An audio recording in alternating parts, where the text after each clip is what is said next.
ATM તોડવાની કોશિશ કરતા કાયદાના સંઘર્ષમાં આવેલ બાળ કિશોરને શોધી કાઢતી સુરત શહેર ભેસ્તાન પોલીસ.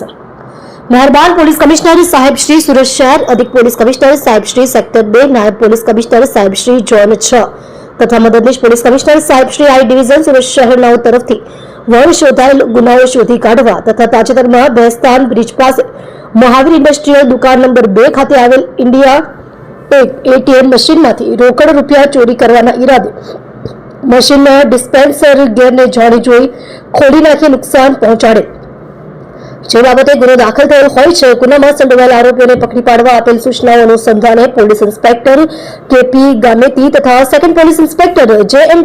સોલંકી નામના માર્ગદર્શન હેઠળ ભેસ્તાન પોલીસ સ્ટેશનના સર્વેલન્સ સ્ટાફના પોલીસ સબ ઇન્સ્પેક્ટર એસ.જી. ચૌહાણ નામના નેતૃત્વ હેઠળ સર્વેલન્સ સ્ટાફના પોલીસ કોન્સ્ટેબલ બ્રિજરાજસિંહ જગદીશસિંહ તથા પોલીસ કોન્સ્ટેબલ ધર્મેશ જીતુભાઈ તથા પોલીસ કોન્સ્ટેબલ રોહિતકુમાર શાર્દુલભાઈ તથા police constable ગુંજનભાઈ Bharatbhai નાઓએ technical surveillance તથા હ્યુમન સોર્સિસના આધારે ઓમ સનામિલ 4 રસ્તા પાસેથી સદર ગુનામાં સંડોવાયેલ કાયદાના સંઘર્ષમાં આવેલ કુલ 3 બાળ કિશોરોને શોધી તેઓની યુક્તિ પ્રયુક્તિથી પૂછપરછ કરતા તેઓએ સાથે મળી ઉપરોક્ત ગુનો આચર્યા હોવાની કબૂલાત કરતા હોય, જેથી કાયદાના સંઘર્ષમાં આવેલ બાળ કિશોરોને તાબામાં લઈ આગળની કાયદેસરની કાર્યવાહી કરેલ છે. ભેસ્તાન પોલીસ સ્ટેશનમાં ભેસ્તાન બ્રિજની બાજુમાં ઇન્ડિયા વનનું એટીએમ સેન્ટર આવેલું છે.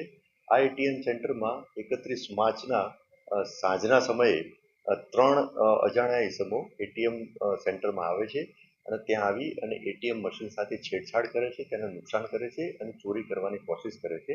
જે અનુસંધાને આના જે એવિડન્સ મળ્યા એ આધારે એટીએમ જે કંપની જે છે એના ઝોનલ મેનેજરે ફરિયાદ આપેલી હતી અને એ ફરિયાદ આધારે ભેસ્તાન પોલીસ સ્ટેશનમાં ચોરીની કોશિશ અને નુકસાનનો ગુનો દાખલ થયેલો હતો.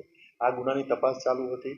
અમુક એવિડન્સ ગુનાની તપાસ દરમિયાન મળી આવેલ, અમુક ફૂટેજ મળી આવેલ અને ભેસ્તાન પોલીસ સ્ટેશનના ડિસ્ટાફના કર્મચારીઓને એક સ્પેસિફિક બાતમી મળેલી હતી, જે આધારે 3 ઇસમોને પોલીસ તપાસ માટે ભેસ્તાન પોલીસ સ્ટેશન લઈ આવવામાં આવેલા હતા. આ ત્રણેય ઇસમોની પ્રાથમિક પૂછપરછમાં અને એમના ઉંમરના પુરાવા બાબતે તપાસ કરતા આ ત્રણેય જણ જે છે એ માઇનોર જણાઈ આવેલા છે, એટલે કે કાયદાના સંઘર્ષમાં આવેલ કિશોર જણાઈ આવેલા છે અને એમની પ્રાથમિક પૂછપરછમાં એમને ચોરી કરેલાની કબૂલાત કરેલ છે અને આ ચોરી એમણે 7,000 ની ચોરી કરેલાની કબૂલાત કરેલ છે. જે આધારે આ ત્રણે બાળ કિશોર જે છે એમને તાબામાં લેવામાં આવેલ છે અને આગળની કાયદેસર કાર્યવાહી હાથ ધરવામાં આવેલી છે. આ ત્રણેય જે કાયદાના સંઘર્ષમાં આવેલ કિશોર જે છે એમની પ્રાથમિક પૂછપરછમાં એમણે એવું જણાવેલું છે કે આના પહેલા એમને કોઈ ગુનો કરેલો નથી એવું એમને જણાવેલું છે.